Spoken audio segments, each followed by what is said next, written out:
Greetings, students! Since Hogwarts Legacy is here, I've been playing some of the older Harry Potter games recently to get ready for it. And in all the time I've spent in the digital wizarding world, one thing is sure, it's changed a lot over the years. In fact, it's changed so much that I wanted to share my findings with you, my magical audience. The first games in the franchise came out over 20 years ago, so just like Hogwarts, there's a lot of ground to cover. Grab your favorite witch or wizarding hats, as you can see I already have mine. Pick up your wand and let's dive into this world of video gaming witchcraft and wizardry. There are some games that are on platforms and devices that have been obsolete for a long time. Take the mobile phone game Find Scabbers or any of the PSP games. For that reason, I'm going to stick with covering the console and PC games. But just know that there is a huge, wild world of Harry Potter games that are basically lost to time. The first Harry Potter game to be released wasn't a game you might be expecting. It was more of an interactive experience with LEGO versions of the Harry Potter cast. It was a PC game called LEGO Creator Harry Potter, and it was released back in March of 2001, months before the first film, mind you. Because it used many of the story beats from the movie, this would also mark the first time new fans who hadn't read the books would be introduced to the narrative in some way.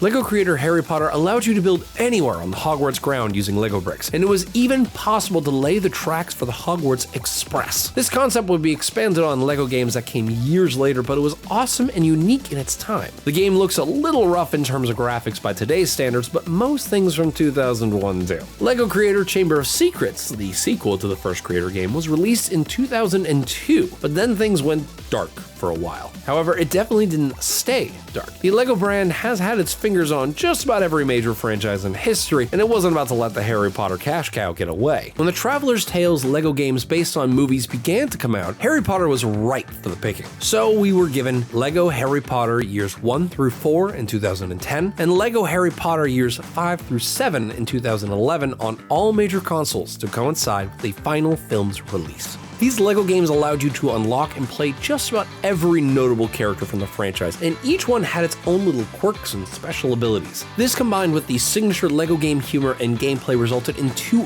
instant classics that still hold up to this day. However, there were awesome Harry Potter games long before these two classics. After LEGO Creator Harry Potter and its sequel, the gaming world was hit with wave after wave after wave of Harry Potter games that coincided with each film's release. For 10 solid years, there was a new Harry Potter title from Electronic Arts almost every year. And not even just a single version of each game. No, that would have been too easy. Every Harry Potter game from the Philosopher's Stone to the Deathly Hallows Part 2 was released on PC, as well as every available console and handheld system.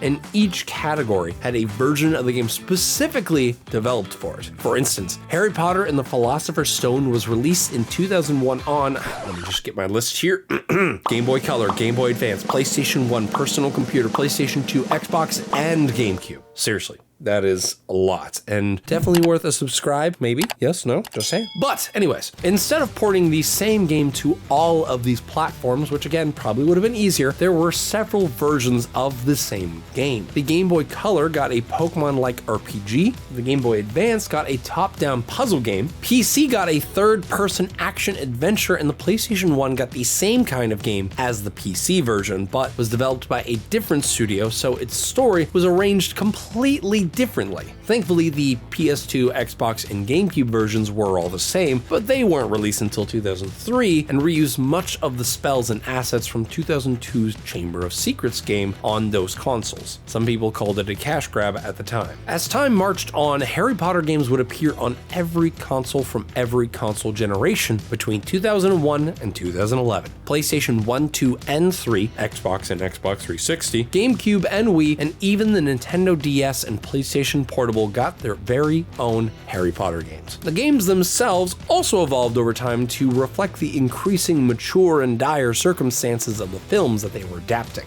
The games went from lighthearted action-adventure games to a sports game with the Quidditch World Cup to a gritty cover-based shooter that played much like Gears of War. No, I'm serious about that last one. In the Deathly Hallows Part 1 and 2, Harry would snap to cover like Marcus Phoenix, and you had different spells that acted as different weapons. Sure, these games were silly, but they capped off a franchise and a game series that many people loved. Also, people would miss these silly shooter mechanics when the bad times kicked in.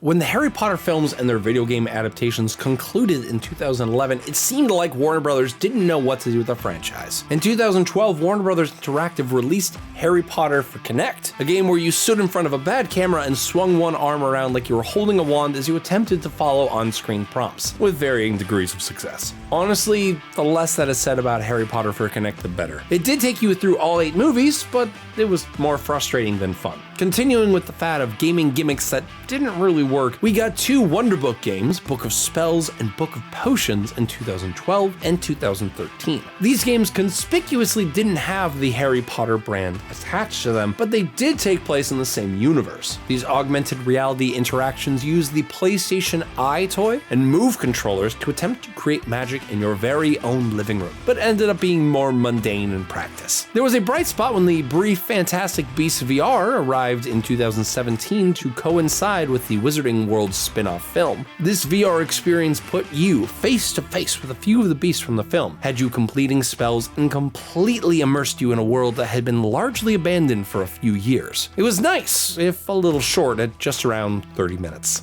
In 2017, it seemed like things were going to get better. Warner Brothers established the Portkey Games label, which is a dedicated arm of Warner Brothers Interactive that is focused on creating video games set in the Wizarding World. Unfortunately, they have only put out a small handful of mobile games in 6 years. The narrative adventure Harry Potter Hogwarts Mystery, the Pokemon Go-like Harry Potter Wizards Unite, the Bejeweled clone Harry Potter Puzzles and Spells, and the card-battling RPG Harry Potter Magic Awakened. I'm not saying these games are bad, but they aren't the same as the awesome games we had at the beginning. I want to explore Hogwarts and its grounds, fly a broom, play Quidditch, and use magic spells I've learned to solve puzzles and fight bad guys. That's what Harry Potter games have always been about for the most part. And hey, that sounds exactly like what Hogwarts Legacy is. Legacy appears to be the biggest, most adventurous game in the Wizarding World to date, with a massive open world, actual classes to attend, and combat like no one has seen in a Harry Potter game so far. The major difference is that this game is set in the late 1800s, so you won't see Harry Potter and his friends attending classes, or any of the original cast. There's no Dark Lord yet, as there's no Voldemort or Grindelwald. However, there is one character that we might get to see or hear in the halls of the castle: Albus Dumbledore. Albus Dumbledore was born in 1881, so if we do see him, he will still be a first year at Hogwarts, freshly faced, and maybe taking some advice from your player character, who is a 5th-year transfer student.